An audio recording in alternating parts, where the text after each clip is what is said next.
Term जो deal करने वाले हैं बेसिकली वो सिंपल हार्मोनिक मोशन की है, ठीक है। तो कैसे, जरा इसको समझिए कि ये एक स्प्रिंग है जो कि जिसके साथ हमने एक मास को हैंग किया हुआ, ये मास है, ठीक है, ये मास हमने इसको अटैच कर दिया। अब क्या करा मैंने बेटा, इस मास को, स्प्रिंग को पकड़ के ऐसे स्ट्रेच किया। जब मैं स्ट्रेच करूंगा और छोड़ूंगा तो ये कुछ कंप्रेस होगा और वापस अपनी मेन पोजीशन पर, ये जो है ओरिजिनल पोजीशन पर आ जाएगा। पहले मैंने इसको क्या करा, स्ट्रेच किया, स्ट्रेच करने के बाद कुछ डिस्प्लेसमेंट आया, एक्स उसको बोलेंगे, और ये पोजीशन कौन सी है, मीन पोजीशन। कौन सी पोजीशन है, मीन पोजीशन।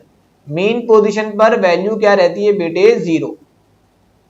मीन पोजीशन पर वैल्यू क्या रहती है बेटे, जीरो। मीन पोजीशन उसकी ओरिजिनल पोजीशन है। अब ऐसा मोशन, मैंने इसको स्प्रिंग को पकड़ के स्ट्रेच किया और छोड़ दिया, वो पहले हल्का सा थोड़ा सा पीछे जाएगा, जैसे गाड़ी का सस्पेंशन होता है, खड्डे में जाने के बाद गाड़ी पहले नीचे जाएगी, फिर थोड़ी सी ऊपर आती है, फिर अपनी ओरिजिनल पोजीशन पर आ जाती है। तो बेसिकली वो जो मोशन कहलाता है वो पीरियोडिक मोशन कहलाता है, और इसी को हम डील करने लगे हैं सिंपल हार्मोनिक मोशन में। अक्सर ये सवाल होता है कि सर सिंपल हार्मोनिक मोशन को कैसे आसान तरीके से बताएंगे। हम सिंपल आपको 2 वर्ड में बता देते हैं कि देखो, पीरियोडिक मोशन समझ में आ गया। अब मैंने जब इसको स्ट्रेच किया, ये वापस जाएगा तो रिस्टोरिंग फोर्स की वजह से ही जाएगा। अगर इसके पास रिस्टोरिंग फोर्स नहीं होगी तो ये बैकवर्ड नहीं जाएगा। सेम अगर आप समझते हैं कि एक रबड़ बैंड हाथ में लेके मैं इसको स्ट्रेच करता हूं, ये मैंने काइनेटिक, ये पोटेंशियल एनर्जी मैंने स्टोर कर ली, जैसे छोड़ूंगा काइनेटिक एनर्जी में आ जाएगा। ये 2 टर्म तो हमने पढ़ी हुई थी, ठीक है, कि स्टोर एनर्जी पोटेंशियल एनर्जी और रिलीज एनर्जी, यानी कि मोशन में जो एनर्जी है वो काइनेटिक एनर्जी है। सेम यहां पर भी होगा बेटा कि वो जो वापस भी तो आ रहा है ना, वापस आने वाली जो फोर्स होगी वो रिस्टोरिंग फोर्स होगी, वो रिस्टोरिंग फोर्स उसको मेन पोजीशन पर ले जाएगी। ऐसे मोशन जो होते हैं ना वो हम डील करते हैं सिंपल हार्मोनिक मोशन के अंदर, जिसके अंदर हम रिस्टोरिंग फोर्स और पीरियोडिक मोशन को की बात करते हैं।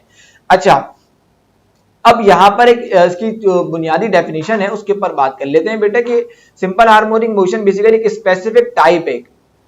सिंपल हार्मोनिक मोशन में इसको शॉर्ट फॉर्म में लिखता हूं, simple harmonic motion is a specific type. एक स्पेसिफिक टाइप है, specific type of motion.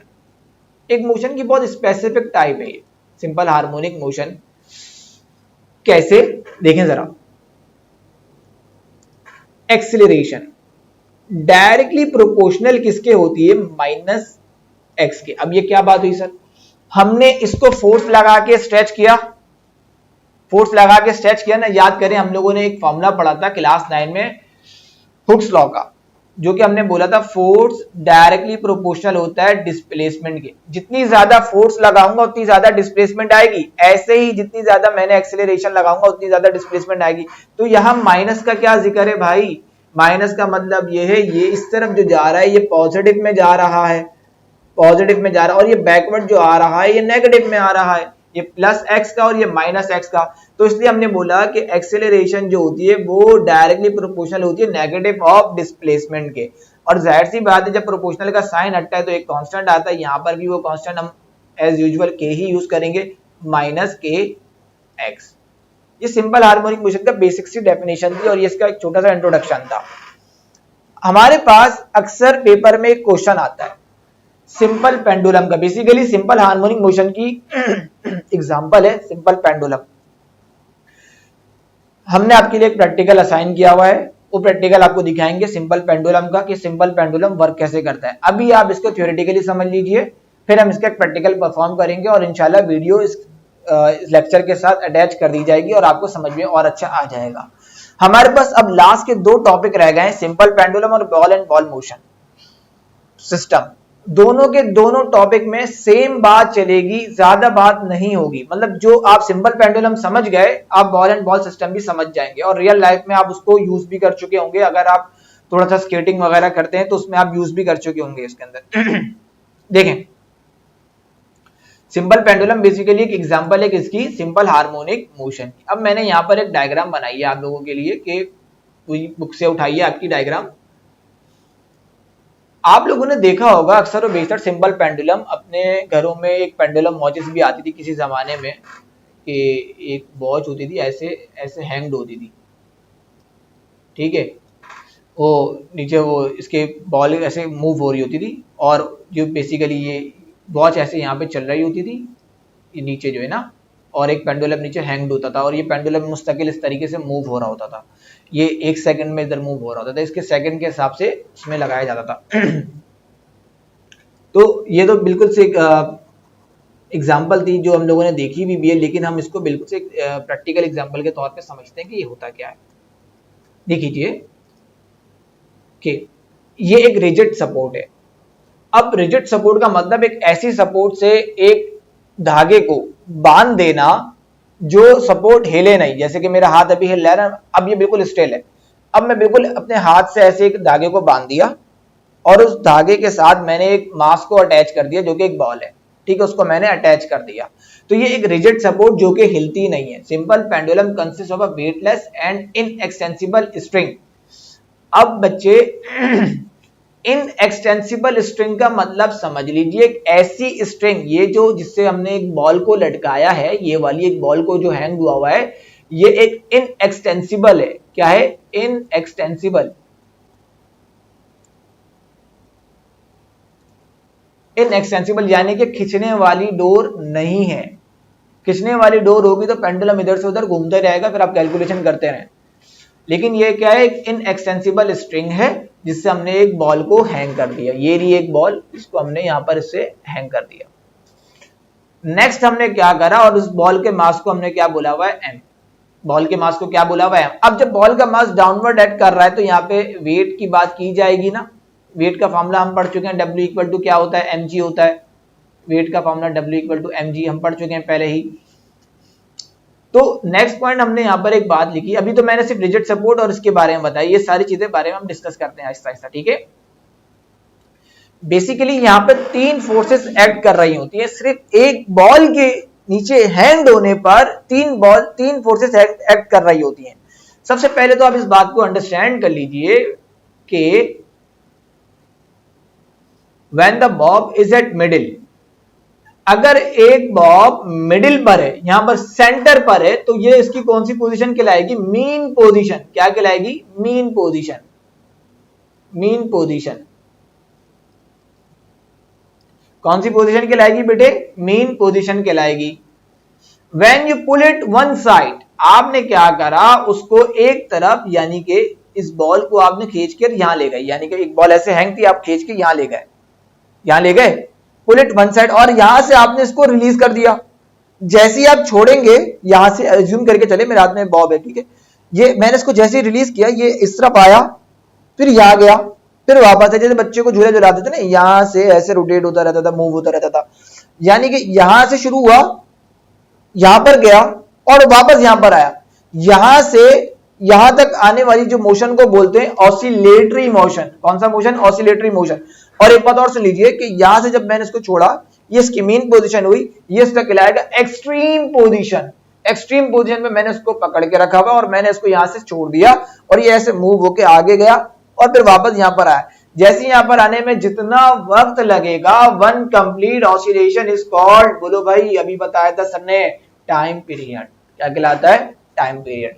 Basically simple pendulum के अंदर हम टाइम पीरियड के फॉर्मूले को ही बताते हैं, लेकिन यहां ड्राइव नहीं करना, सिर्फ फॉर्मूला बताना, पीछे की थोड़ी सी थियरी बात करनी है हमने, ठीक है। अब इस कंपोनेंट के देखें, आप लोग क्लास मैट्रिक के स्टूडेंट है, आप लोगों ने फर्स्ट ईयर में resolution of vector by rectangular component method पढ़ा था, जिसमें आपने फोर्स के 2 फॉर्मूला पढ़ा था, F X equal to F cos theta. मैं प्रीवियस आपको रिवाइज करा रहा हूं, टॉपिक का हिस्सा नहीं है, बस कुछ चीजें यूज होने वाली है। जैसे कि हमने 2 कंपोनेंट पढ़े थे ना, ये वाला, ये y एक्सिस था और ये x एक्सिस था। यहाँ पर एक कंपोनेंट ड्रॉ कर दिया हमने, जैसे कि r, ये वर्टिकल कंपोनेंट तो हो जाएगा, यानी कि चले f बोल रहे, वहां पे f था तो ये f से याद आ जाएगा आपको, f, ठीक है, एफ वाई हो गया था और ये क्या हो गया था हमारे पास एफ एक्स। तो फॉर्मूला क्या बनता था? F X is equal to F cos theta, F Y is equal to F sine theta, यानी कि एक रेजोल्यूशन ऑफ वेक्टर से हमने 2 कंपोनेंट बना लिया करते थे। ऐसे ही बच्चे यहाँ पर भी है, इसके 2 कंपोनेंट जा रहे हैं। ये जो कंपोनेंट है ये वर्टिकल कंपोनेंट y वाला और ये हॉरिजॉन्टल कंपोनेंट x वाला, ठीक है। ये हॉरिजॉन्टल कंपोनेंट है कौन सा? x वाला, और ये weight W is equal to m, यानी कि इस बॉल का 2 कंपोनेंट बन रहे हैं, एक हॉरिजॉन्टल कंपोनेंट और एक वर्टिकल कंपोनेंट। हॉरिजेंटल कंपोनेंट पे क्या यूज करते हैं, cos थीटा, और वर्टिकल कंपोनेंट पे क्या टर्म यूज करते हैं, एंगल की फंक्शन की, साइन की फंक्शन यूज करते हैं। देखिए मैंने यहाँ पे बताया भी आपको, there are 3 forces acting on the body, 3 force body के ऊपर एक्ट कर रही हैं।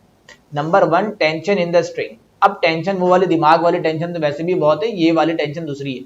अब ये जो रोप के साथ एक बॉल को अटैच किया हुआ है ना हमने, तो इस देखिए जब एक भारी चीज को हम एक बंदे को, अगर एक बंदा छत से लटका हुआ उसको ऐसे पकड़ के ऊपर से खींचे तो आपके हाथ में दर्द आना शुरू हो, टेंशन क्रिएट होना शुरू, ये वो वाली टेंशन है। एक बॉल को जब भारी चीज को ऐसे हैंग करके रखते हैं तो उस रोप के अंदर टेंशन क्रिएट हो जाती है। वो रोप क्या चाहती है, वो के नीचे आ जाए और आप उसको ऊपर करके रोक रहे हैं, यानी कि एक दूसरे के अगेंस्ट काम कर रहे होते हैं। तो ये अगेंस्ट जो लग रही है टेंशन फोर्स कहलाती है, टेंशन इन द स्ट्रिंग। यहाँ पे जो टेंशन क्रिएट हो रही है इसकी वजह से, देखें ये चाह रहा है कि ये ऊपर चले जाए, मैं चाह रहा हूं, और वो चाह रहा है कि वो वेट डाउनवर्ड एक्ट कर रहा है उसका, ठीक है। Number 2 parallel component of the weight. यार याद करें हमने पैरेलल कंपोनेंट WX पढ़ा हुआ है ना, WX is equal to W cos theta. ये पैरेलल कंपोनेंट के लिए बात कर रहा हूं मैं, ये वाली,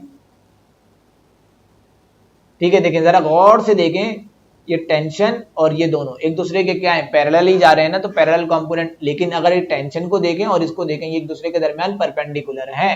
तो परपेंडिकुलर का मतलब क्या हो गया बच्चे, कि ये वर्टिकल कंपोनेंट की बात कर रहे हैं सर, परपेंडिकुलर में W sin थीटा। आपको ये दोनों बातें क्लियर होनी चाहिए कि 3 फोर्स लग रही होती है। पहली बात टेंशन, उस टेंशन के ही 2 कंपोनेंट है, एक पैरेलल और एक परपेंडिकुलर। पैरेलल में हम यूज करते हैं एक्स एक्सिस को, यानी कि हॉरिजॉन्टल कंपोनेंट होता है WX is equal to W cos theta, और वर्टिकल में यानी कि परपेंडिकुलर में WY is equal to W sin theta. हमने मोशन ऑफ पेंडुलम पढ़ा कि मोशन पेंडुलम को यहाँ तक स्ट्रेच करके छोड़ा, ये इसका एक्सट्रीम पॉइंट होता है, और यहाँ पर इसका मेन पोजीशन होता है, और ये वापस से एक्सट्रीम पॉइंट पे जाएगा और ऐसे मूव होता रहेगा। और वन कंप्लीट जब ऑसिलेशन करेगा उसको टाइम पीरियड कहा जाएगा। और उस बॉल का जो मास नीचे डाउनवर्ड ऐड कर रहा है उसके 2 कंपोनेंट बन रहे हैं बिकॉज ऑफ आर्क यानी कि टेंशन के दरमियान जो थीटा बन रहा है, अभी उसके ऊपर ही बात करूंगा। लेकिन टेंशन याद रखिए कि टेंशन के 2 कंपोनेंट बन रहे हैं, एक पैरेलल और एक परपेंडिकुलर।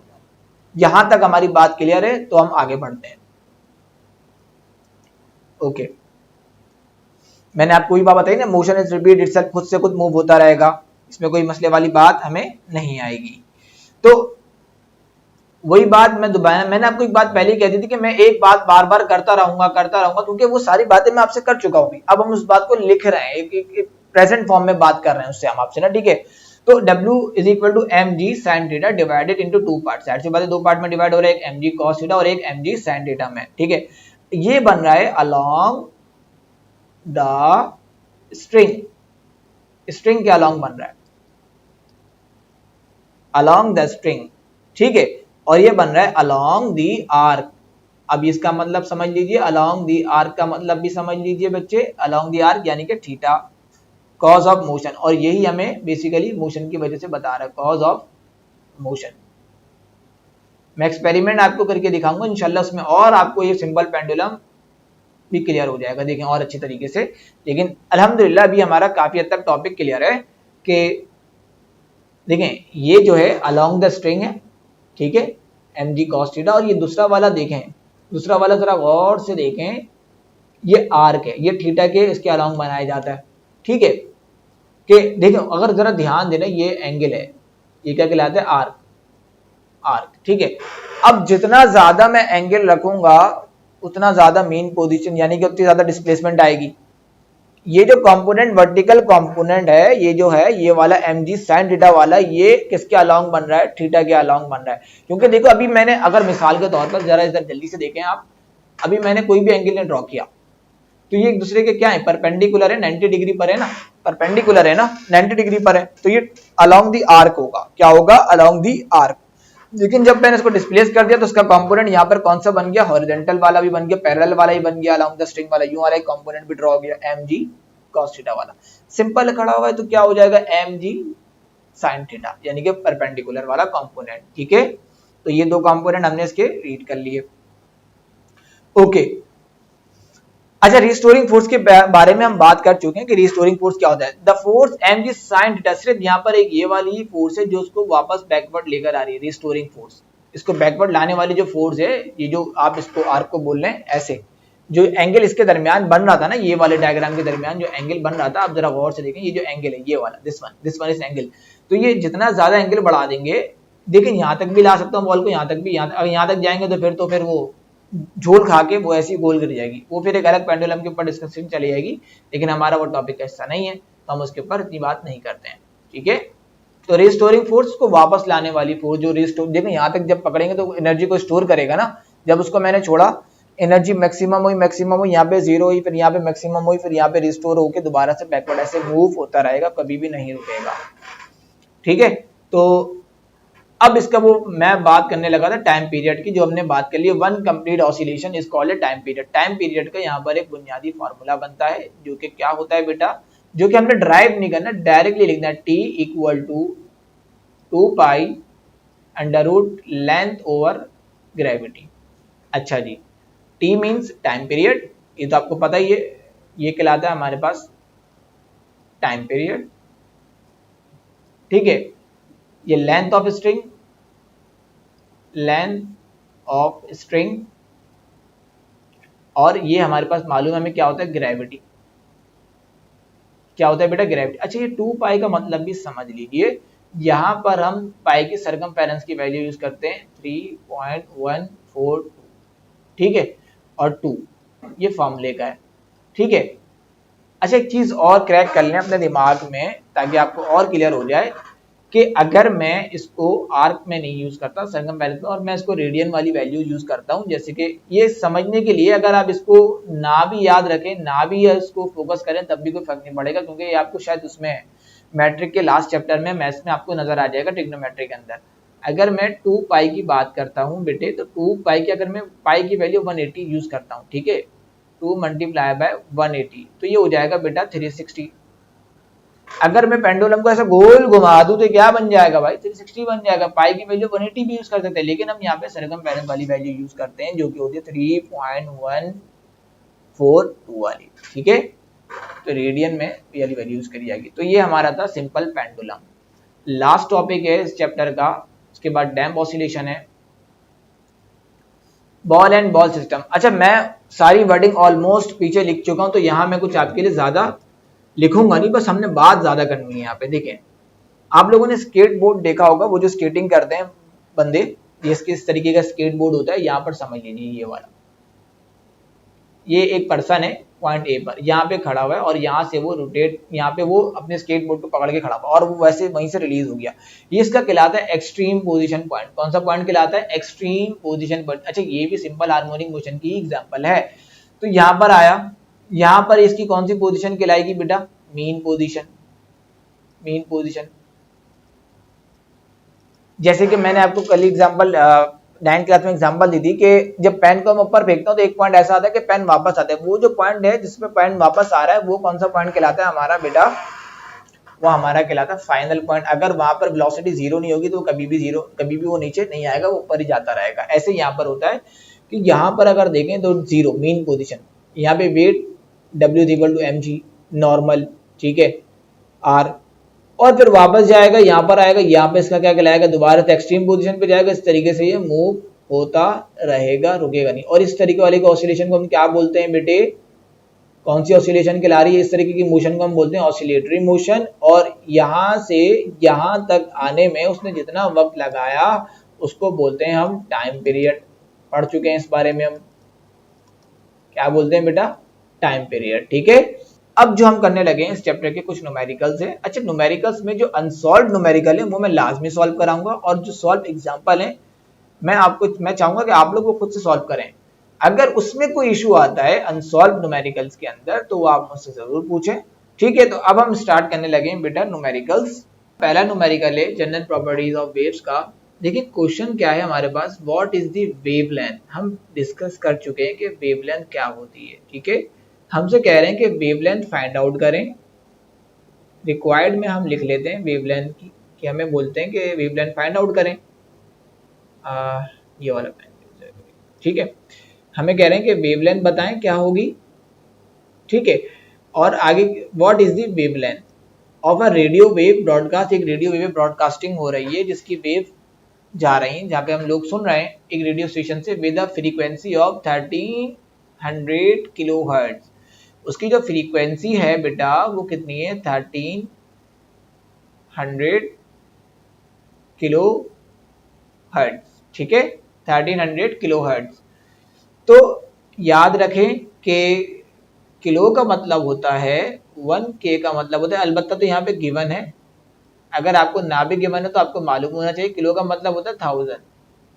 तो आप इसको ऐसे भी लिख सकते हैं 10 की पावर 3। तो मैं इसको कन्वर्ट कर लेता हूँ, 1300 मल्टीप्लाई बाय 10 की पावर 3 हर्ट्ज। ठीक है बेटे, 10 की पावर 3 हर्ट्ज। और आपसे कहते हैं वेवलेंथ निकालो और and the speed of the radio wave, उसकी जो स्पीड है वो हमें कितनी दे दी, 3 एक्सपोनेंशियल 8। कितनी दे दी बेटा, 3 एक्सपोनेंशियल 8। वेलोसिटी हमें दे दी गई है 3 एक्सपोनेंशियल 8 मीटर पर सेकेंड। ठीक है, तो हम इसकी कैलकुलेशन करते हैं। देखें, हमें मालूम है इसका फॉर्मूला क्या होता है लैम्डा निकालने के लिए, wave speed formula, wave speed formula क्या ड्राइव करा था हमने, v equal to F lambda. हमने क्या फाइंड आउट करना है बेटा, वेवलेंथ निकालनी है, तो वेवलेंथ को हम ये रहने देते हैं लैम्डा को, और फ्रीक्वेंसी इधर मल्टीप्लाई हो रहा है, इक्वल टू के बाद जाएगा तो क्या हो जाएगा, डिवाइड हो जाएगा। तो अब वैल्यूज को पुट इन कर देते हैं सिंपल।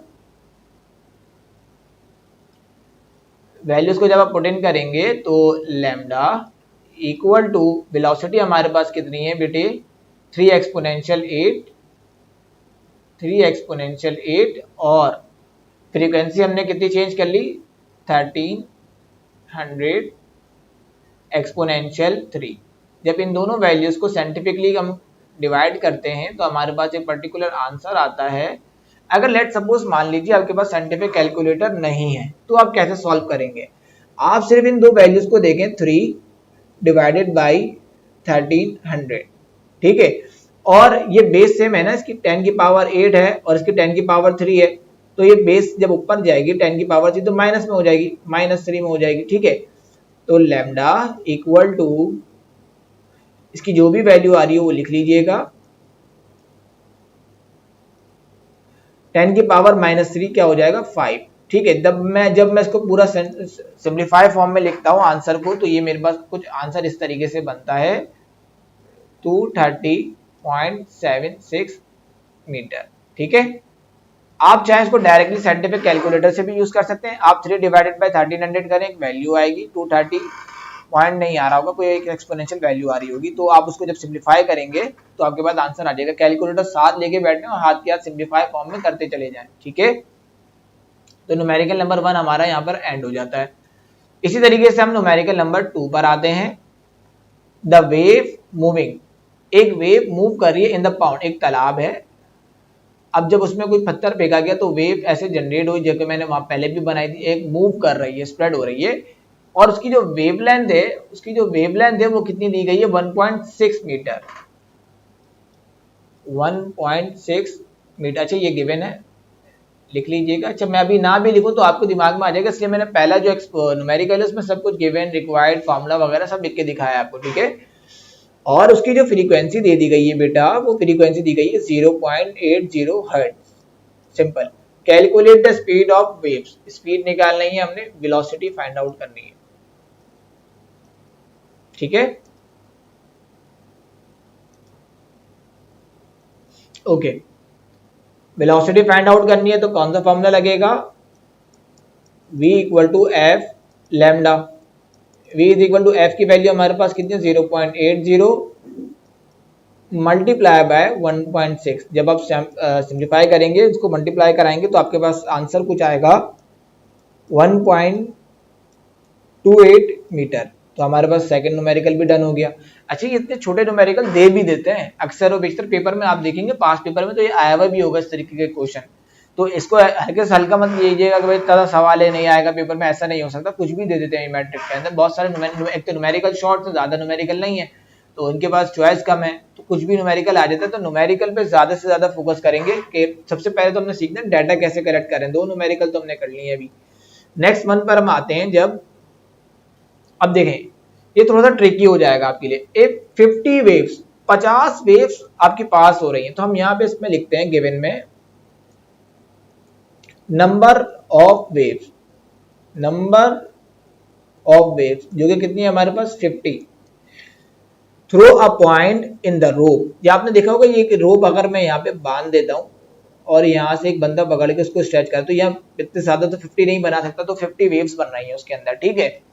और ये यहाँ से यहाँ तक आने में जो टाइम लग रहा है, उसको जो सिंपल टाइम जो दिया गया, सिंपल टाइम दे रहा है, ये टाइम 10 सेकेंड का दे रहा है, ठीक है।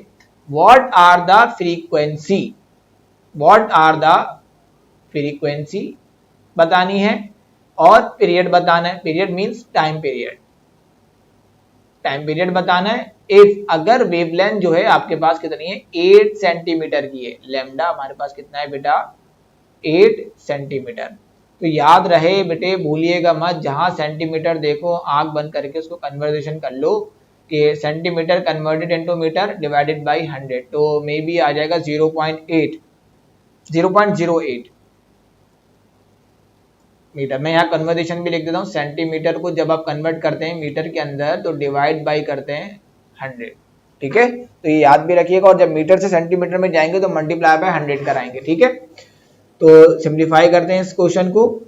हमने क्या निकालना है, फ्रीक्वेंसी। देखिए अब फ्रीक्वेंसी का तो एक फॉर्मूला हमने आपको पढ़ाया था, f is equal to 1/t, ठीक है। लेकिन जब नंबर ऑफ वेव्स गिवन हो तो फॉर्मूला कुछ ऐसे बनेगा, frequency is equal to number of waves divided by time, divide by time, ठीक है भाई। नंबर ऑफ वेव्स कितनी है 50 डिवाइडेड बाय 10, तो हमारे पास जो फ्रीक्वेंसी आ जाएगी वो आ जाएगी 5, और फ्रीक्वेंसी का यूनिट हर्ट्ज हम लिख चुके थे पीछे, फ्रीक्वेंसी का यूनिट हर्ट्ज, ठीक है। तो जब फ्रीक्वेंसी आ गई आपके पास तो आप क्या फाइंड आउट करेंगे, अब नेक्स्ट हम आप फाइंड आउट करने लगे हैं यहाँ पर टाइम पीरियड। और टाइम पीरियड क्या होता है, रेसिप्रोकल ऑफ फ्रीक्वेंसी होता है। तो आप सिंपल सर ये लीजिए, हो गया अभी, t is equal to 1/f, तो वैल्यूज को पुट करें, 1/f की जगह क्या पुट कर दिया आपने 5, 1 डिवाइडेड बाई 5 जब आप करते हैं तो आपके पास समथिंग आएगा 2.5 में भी, या 0.2, हाँ 0.2, ठीक है। तो मैं कैलकुलेटर यूज कर रहा हूं, आप भी यूज करें सर, सही है, 0.2 सेकेंड, ठीक है। नेक्स्ट हमने लास्ट क्या निकालना था इसमें, अच्छा 2 चीजें पूछी थी हमसे, दोनों की दोनों चीजें हमने फाइंड आउट कर ली है, लेकिन एक चीज और फाइंड आउट करनी होगी, आई थिंक सो कि हाँ देखिए ना, बोल रहे ना also calculate the speed, calculate the speed, wave speed, wave speed भी निकालनी है भाई, वेव स्पीड भी निकालनी है। तो अभी निकाल लेते हैं वेव स्पीड, कोई मुश्किल काम नहीं है, क्योंकि पीछे 2 बार फॉर्मूला पढ़ चुके हैं। क्या होता है, v equal to F lambda, v is equal to F की वैल्यू हमारे पास कितनी है, हमने अभी निकाली 0.2 मल्टीप्लाई बाय 0.08। अब जब इसको मल्टीप्लाई कराएंगे हम तो हमारे पास आंसर आ जाएगा, सॉरी फ्रीक्वेंसी हमने क्या निकाली है 5, मैंने वैल्यू गलत पुट कर दी है, सॉरी बच्चे, कि फ्रीक्वेंसी की जो वैल्यू है वो ये है ना, हमने टाइम पीरियड की पुट कर दी थी। तो frequency is equal to 5 multiply by 0.08, तो ये ऑलमोस्ट वैल्यू छोटी हो जाएगी इसकी, 0.4 हो जाएगी, 0.4 मीटर पर सेकेंड वेलोसिटी का यूनिट। तो ये हमारे पास 3 न्यूमेरिकल्स इसके हो गए डन। अगर आपको पास वेव्स गिवन हो, नंबर ऑफ वेव्स गिवन हो, तो फ्रीक्वेंसी निकालने का सिंपल फॉर्मूला होगा नंबर ऑफ वेव्स, या कंप्रेशन गिवन हो तो आप लिखाएंगे number of compression divided by time, तो आपके पास फ्रीक्वेंसी आ जाएगी। अदरवाइज अगर आपके पास फ्रीक्वेंसी का नहीं ऐसा कुछ मसला हो तो आप सिंपल ये वाला फ्रीक्वेंसी का फॉर्मूला यूज कर सकते हैं, अगर आपके पास टाइम पीरियड गिवन हो तो, वरना आप यूज नहीं करेंगे। आप पहले फ्रीक्वेंसी निकालेंगे, फ्रीक्वेंसी से फिर टाइम पीरियड फाइंड आउट कर लेंगे, ठीक है। ये कब यूज होगा, जब आपके पास गिवन होगा क्या, टाइम पीरियड गिवन होगा तब यूज करेंगे, अदरवाइज ये वाला फॉर्मूला यूज करेंगे, वरना आपको कंप्रेशन या नंबर ऑफ वेव्स वो गिवन देगा, ओके।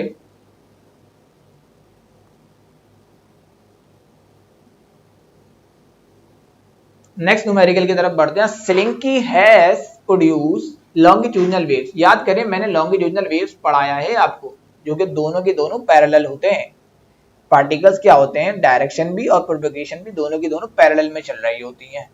तो एक स्लिंकी जो है वेव प्रोड्यूस करा रही है लॉन्गिट्यूडनल वेव्स को, ठीक है, लॉन्गिट्यूडनल वेव तो प्रोड्यूस करा रही है, the wave travel at a speed of 40 centimetre पर सेकेंड। अच्छा देखें, हमने जल्दी से लिखा 40 मीटर पर सेकेंड और सोल्यूशन करना शुरू कर दिया, तो ये थोड़ी सी गड़बड़ हो जाएगी हमारे लिए।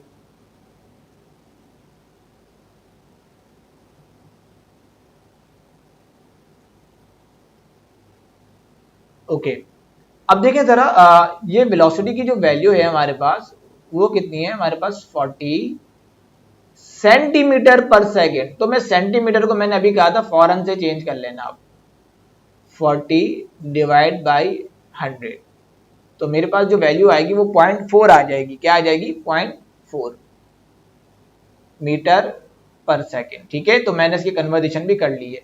तो मैं डाटा कलेक्ट करता जा रहा हूं, लिखता जा रहा हूं, सॉल्व करता जा रहा हूं। आप लोगों ने भी ऐसे ही करना है कि मतलब पूरा डाटा बना के सोच रहे हो क्या फॉर्मूला लग रहा है, ऐसा नहीं करिएगा। And the frequency of the wave 20 hertz. Frequency कितनी गिवन है बेटा? 20 हर्ट्ज फ्रीक्वेंसी आपको गिवन है।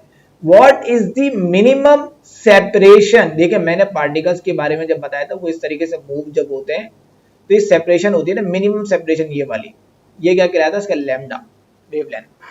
What is the minimum separation between the consecutive compression? Compression यानी कि बताया भी था जो पार्टिकल एक दूसरे के करीब करीब होते हैं, उन करीब करीब पार्टिकल्स में, जैसे कि जल्दी से बना लेते हैं इधर, ये जो हिस्सा है ना, ये कंप्रेशन हो रहा है, ये कितना हो रहा है, ये कहलाता है कंप्रेशन डिस्टेंस। इसको लिखा जाता है लैम्डा से। किससे? लैम्डा से। तो हमने लैम्डा फाइंड आउट करना है। सिंपल फॉर्मूला है v equal to F lambda. Lambda is equal to velocity over frequency. Values को पुट इन करें। वेलोसिटी हमारे पास है 0.4 और फ्रीक्वेंसी हमारे पास है 20। दोनों को डिवाइड करा लें, आपके पास फाइनल आंसर आ जाएगा जो कि 0.02 आ रहा है मेरे ख्याल में। जी ऐसा ही है, 0.02 मीटर। अच्छा देखें, लैम्डा का यूनिट क्या होता है? मीटर, क्योंकि डिस्टेंस है ना ये, तो इसका यूनिट क्या होता है? मीटर। ओके, नेक्स्ट हमारे पास न्यूमेरिकल है, numerical number 5। Numerical number 5, suppose a student is generating a wave in a slinky. एक स्टूडेंट है जो सिलिंगी की मदद से वेव को जनरेट कर। अच्छा इसको जरा समझ लीजिए कि जैसे मैंने आपको पढ़ाया था ना, इलेक्ट्रिक डिवाइस वाइब्रेटर पढ़ाया था, वो क्या कर रहा था? वेव को जनरेट करा रहा था। ऐसे यही भी एक ऑपरेटर है जो कि वेव जनरेट कराती है। ठीक है, the student hand makes one complete forth and back. अच्छा ये एक बात है, जरा दिमाग में रखिएगा, फॉर्ट एंड बैक यानी कि फॉर्ट जाना और आना, यानी कि वो गया और वापस आया। कितना टाइम ले रहा है? 0.4 सेकेंड। कितना ले रहा है? 0.4 सेकेंड। तो ये मेरे पास जो है वो है टाइम पीरियड। मैंने याद रखे, मैंने यहाँ कैपिटल टी से बनाया इसको इसी वजह से, ताकि आप लोगों का मसला ना हो। जाना और वापस आना, जैसे कि मैंने ऑसिलेशन पढ़ाई थी, वो गया और फिर उसी पॉइंट पर वापस आया। टू एंड फ्रो या back and fourth motion is called a time period. तो ये जो असल में इन लोगों ने टाइम पीरियड मांगा और टाइम पीरियड दे भी दिया, इन्होंने वैल्यू गिवन दी। The wavelength in the slinky is 0.60 metre. Wavelength 0.6 sorry 0.60 metre for the wave determine. क्या निकालना है? पीरियड एंड फ्रीक्वेंसी और वेवलेंथ निकालना है। रिक्वायर्ड में बोलते हैं पीरियड बताएं, फ्रीक्वेंसी बताएं और वेव स्पीड बताएं। ये तीन चीजें हमसे फाइंड आउट करने के बारे में कहते हैं, कोई मुश्किल नहीं। एक चीज तो आपने निकाली ही हुई है, तो आप उसको ऐसे लिख दें, t इक्वल टू 0.4 सेकेंड। ठीक है, देखिए आंसर इसका आ भी रहा है 0.4 सेकेंड। पहला आंसर तो आ गया। जब टाइम पीरियड निकल आता है तो फ्रीक्वेंसी ऑटोमेटिकली निकल आता है, क्योंकि उसका क्या होता है? वो रेसिप्रोकल होता है। f is equal to 1/t 1 divided by 0.4। ठीक है, तो जो फ्रीक्वेंसी मेरे पास आ रही है 1 डिवाइडेड बाई 0.4, तो 2.5 हर्ट्ज। 2.5 हर्ट्ज। ठीक है बेटे, लास्ट हमने क्या निकालना है? वेलोसिटी निकालनी है, जिसका फॉर्मूला हम पढ़ चुके हैं, v equal to F lambda. ये क्या होता है? Wave speed formula. मैं यहाँ लिख भी दूं ताकि याद रह जाए, वेव स्पीड फॉर्मूला। तो v इक्वल टू एफ की वैल्यू हमने क्या निकाली है बेटे 2.5 मल्टीप्लाई बाय लैम्डा मेरे पास है 0.60। जब इन दोनों क्वांटिटीज को मल्टीप्लाई कराएंगे तो आपके पास फाइनल आंसर आ जाएगा 1.5 मीटर पर सेकेंड। अच्छा एक बात और याद करा दूं, मैं मीटर पर सेकंड ऐसे भी लिख रहा हूँ कहीं कहीं और कहीं कहीं मैं ऐसे भी लिख रहा हूँ, दोनों बातें एक ही हैं, इसको परेशान मत होइएगा। ठीक है, तो हमारे 5 न्यूमेरिकल यहाँ पर इसके कंप्लीट हो गए हैं। नेक्स्ट न्यूमेरिकल नंबर 6 जो है बिल्कुल सेम ऐसा ही है जो कि मैंने न्यूमेरिकल नंबर 3 कराया था, ऑलमोस्ट वही है, कंडीशंस वही है सारी की सारी। कैसे, चलें चेक करते हैं इस न्यूमेरिकल को भी। इफ अगर 80 कंप्रेशन है, नंबर ऑफ कंप्रेशन दे दिया इसने, नंबर ऑफ कंप्रेशन,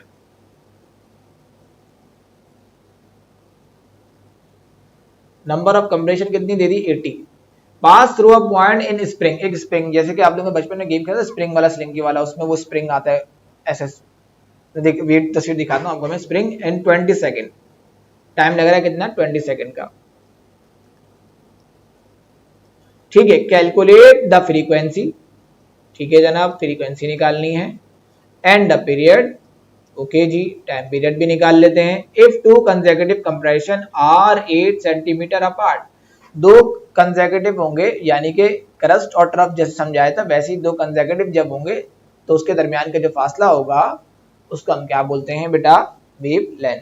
क्या बोलते हैं, वेव लेंथ, जो कि हमें गिवन कितना है 8 सेंटीमीटर। याद करें मैंने क्या बात समझाई थी, जहां सेंटीमीटर देखो फौरन से क्या कर लो भाई, चेंज कर लो, 8 डिवाइडेड बाई 100 तो 0.08 हो जाएगा, 0.08 मीटर। ठीक है, अब करते हैं हम इसकी और कैलकुलेट द वेव स्पीड, एक चीज और फाइंड आउट करनी है हमने, कौन सी, वेव स्पीड। आगे हमारा पेन ये रहा, वेव स्पीड हमने इसकी फाइंड आउट करनी है। ठीक है, ये रहा, ये तो हमारे पास डाटा बन गया सारा का सारा। अब हम सोल्यूशन पे चलते हैं। सबसे पहले तो मैं क्या निकालूंगा, फ्रीक्वेंसी निकालूंगा। फ्रीक्वेंसी का फॉर्मूला क्या हो जाएगा, frequency is equal to number of compression, वहां पे क्या था, नंबर ऑफ वेव्स था, यहाँ पे क्या हो जाएगा, number of compression divide by time. Number of compression कितना है मेरे पास 80 डिवाइडेड बाय टाइम मेरे पास कितना है 20। ठीक है, इन दोनों को आप जब डिवाइड करेंगे तो एक सर्टेन वैल्यू आएगा आपके पास 4, 2 1 2 2 4 8। ठीक है, और ये आ जाएगा हमारे पास 40 हर्ट्ज, 4 हर्ट्ज, सॉरी 0 से 0 भी कट गया ना, 2 1 2 2 2 2 4 8। ठीक है, सही है, स्मॉल इरेजर। तो आंसर हमारे पास जो आ गया फ्रीक्वेंसी का 4 हर्ट्ज आ गया। ठीक है, जब फ्रीक्वेंसी फाइंड आउट हो जाती है तो हम क्या फाइंड आउट करते हैं, नेक्स्ट टाइम पीरियड निकालते हैं, और टाइम पीरियड हमें निकालना आ चुका है, t is equal to 1/f, values को पुट कर दें, 1 डिवाइडेड बाई 4, 1 डिवाइड बाई जब 4 करेंगे तो पॉइंट में वैल्यू आ जाएगी आपकी, वैल्यू छोटी हो जाएगी 0.25 सेकेंड। ठीक है, तो आपने टाइम पीरियड भी निकाल लिया। लास्ट क्या निकालने हैं आप, वेलोसिटी निकालेंगे, तो हम यही निकल लेते हैं, v equal to F lambda, v is equal to F की वैल्यू हमारे पास क्या है 4 हर्ट्ज है, 4 पुट कर दी, मल्टीप्लाई बाय लैम्डा हमारे पास है 0.08। तो फाइनल आंसर हमारे पास जो आएगा 0.48 32, और पॉइंट में वैल्यू है 0.32 मीटर पर सेकेंड। ठीक है, अच्छा देखें, अगेन मैं रिपीट कर दूं आपके लिए कि जब हम कंप्रेशन गिवन होंगी तो हम फ्रीक्वेंसी निकालने का जो फॉर्मूला होगा वो होगा number of compression divided by time taken. Okay, now question number 7। देखिए क्वेश्चन नंबर 7 क्या है, wave on a swimming pool. जब हम स्विमिंग पूल में स्विमिंग करते हैं तो वेव्स बनना शुरू हो जाती है ना, तो प्रोपेगेट कर रही हैं कितनी रफ्तार से, 0.90 सेकंड से।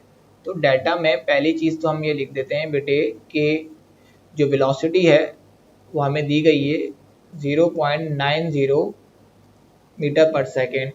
If you splash the water, यानी कि पानी पे जैसे हाथ मार रहे हैं, one end of the pool के ना एक साइड पे मार रहे हैं, तो ऑब्जर्व जो कर रहे हैं, the wave go to the opposite end, जाहिर सी बात है वो ऑपोजिट एंड पर जाती है, ठीक है, एंड रिफ्लेक्ट, और दीवार से टकराकर वापस आ जाती है, एंड रिटर्न इन 30.0 सेकेंड, जो टाइम दे दिया यानी कि जाने का और आने का।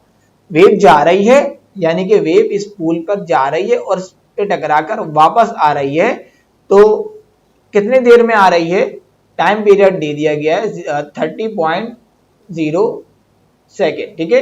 How far is the other end of the pool, तो बताएं कितना दूर उसका वेव बना होगा, तो लैम्डा निकालना है बच्चे, ठीक है। तो लैम्डा फाइंड आउट करने के लिए सिंपल सा फॉर्मूला है, कौन सा, देखें लैम्डा निकालने के लिए हमें जो फॉर्मूला यूज करना है, v equal to F lambda use करना है, लेकिन हमें फ्रीक्वेंसी तो नहीं मालूम, मैं लिख दूंगा फर्स्ट v फाइंड फ्रीक्वेंसी, और फ्रीक्वेंसी निकालने का फॉर्मूला हम पढ़ चुके हैं, f is equal to 1/t, f is equal to 1 divided by t की वैल्यू हमारे पास है 30.0 सेकेंड। तो जब 1 डिवाइडेड बाई 30 कराएंगे तो आपके पास जो वैल्यू आएगी बेटे वो 0.3333 समथिंग आती रहेगी। ऐसे कैलकुलेटर में जब आप करेंगे तो 0.333 समथिंग आती रहेगी। तो आप बस 3 या 4 वैल्यूज ले लें, ज्यादा से ज्यादा, इससे ज्यादा वैल्यूज लेने की कोई जरूरत नहीं है, ठीक है। तो इसको इक्वेशन 1 का नाम दे देते हैं और हम कर देते हैं इक्वेशन 1 इम्प्लाइज दैट। अब हम यूज करने लगे हैं, क्या फाइंड आउट करना है हमने, लैम्डा, तो lambda is equal to velocity over time, velocity over frequency, sorry, ठीक है। वेलोसिटी की वैल्यू हमारे पास कितनी है 0.90 सेकेंड, और फ्रीक्वेंसी हमारे पास कितनी है 0.333 समथिंग चलती चली जाएगी। अब जब इन दोनों को डिवाइड आप कराएंगे तो आपके पास वैल्यू आ जाएगी कुछ इस तरीके से 27.2 सेकेंड, 27.27 मीटर। मैं अगेन क्वेश्चन आपके लिए पढ़ देता हूँ बेटा, एक वेव है स्विमिंग पूल में जो बन रही है 0.90 मीटर सेकेंड पर स्पीड पर बन रही है। इफ यू स्प्लैश, अगर आप स्प्लैश करते हैं, अगर आप स्प्लैश करते हैं एक एंड से दूसरे एंड तक जाती है, तो हमने ऑब्जर्व करा कि वेव जो है एक एंड से दूसरे एंड पर जा रही है, वापस आ रही है और रिफ्लेक्ट बैक होकर कितनी देर में आ रही है 30.0 सेकेंड में आ रही है। How far is other end of the pool, तो कितने वेव्स पे ये जो वेव बन रही है, कितनी वेव बन रही है, कितनी वेव की लेंथ कितनी होगी वो फाइंड आउट करनी है हमने, ठीक है। तो उस लैम्डा को निकालने के लिए हमने ये वाला इक्वेशन फॉर्मूला यूज किया, लेकिन हमें फ्रीक्वेंसी नहीं मालूम थी, तो फ्रीक्वेंसी का फॉर्मूला यूज करते हुए फ्रीक्वेंसी फाइंड आउट करी और फ्रीक्वेंसी की वैल्यू को सपोर्ट करके आंसर हमने निकाल लिया।